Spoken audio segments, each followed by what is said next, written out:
There is no doubt that November will be a great month for Aya team and their fans.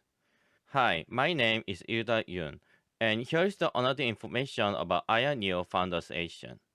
Few days ago, Aya team released a new video on their Bilibili and YouTube channel.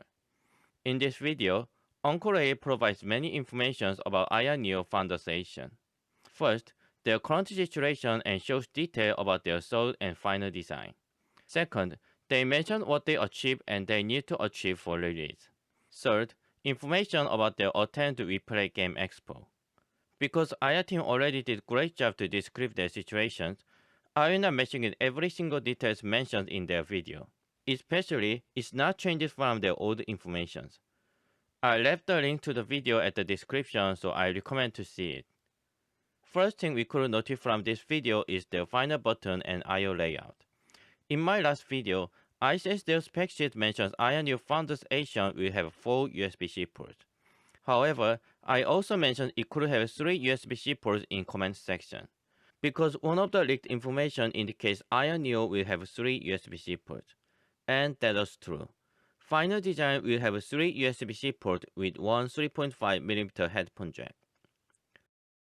Let's see these areas. Neo seems has buttons that standard Xbox-based game controller didn't have.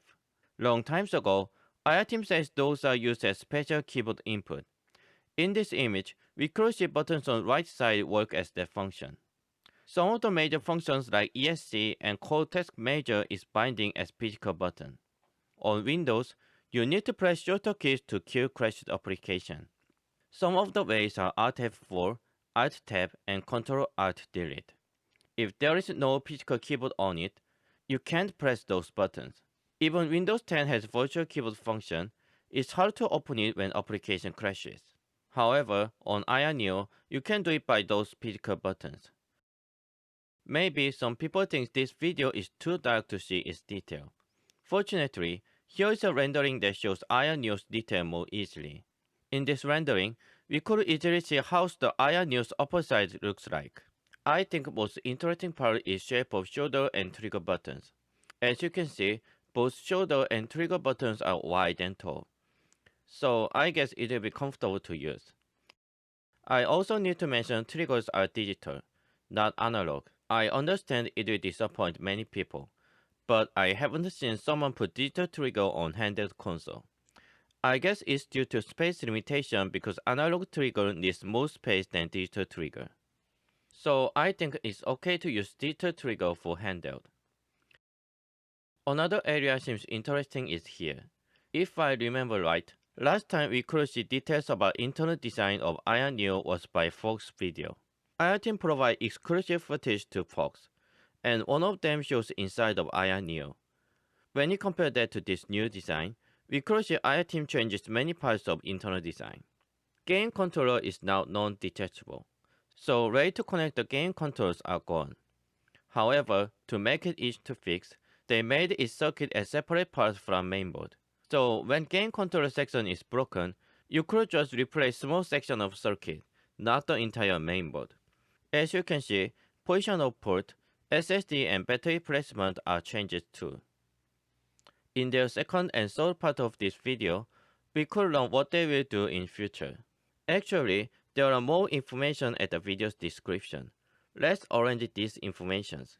So, things left to do before launch seem small things. Things like making a mold for mass production, deciding a keystroke, texture, packaging, etc. This means what they currently did are polishing their product. They says next time we could hear new information will be November 7th. Actually, the recent information didn't mention in YouTube. At Bilibili channel's video, description has more information. It says, announce of mass production model and pre-sales release are scheduled for November 7th. Consider that it's not mentioned on the YouTube channel, which for international users. I guess the pre-sales could be only for Chinese customers. But iTeam didn't say anything about that, so I think we need to wait till November 7th for answer. They will bring 3 working IR beta units to Replay Game Expo. This event will held at Shanghai World Expo Exhibition and Convention Center. Dates are November 14th and 15th. Booth number B34. That will be first time we officially see IR team at public. Video description also mentioned they already sent beta units to various game media.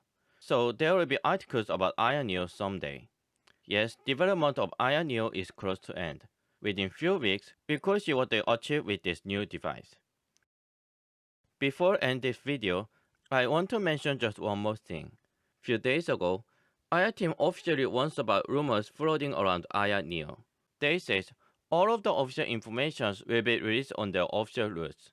So if you see any rumors which didn't show its source or evidence about Aya Neo, please ignore it. If you're really curious about some rumor, I recommend to rather asking to Aya team directly. They says you could reach them by Twitter, Facebook, and Gmail. That's all of the information we have this time. Have a nice day and see you later.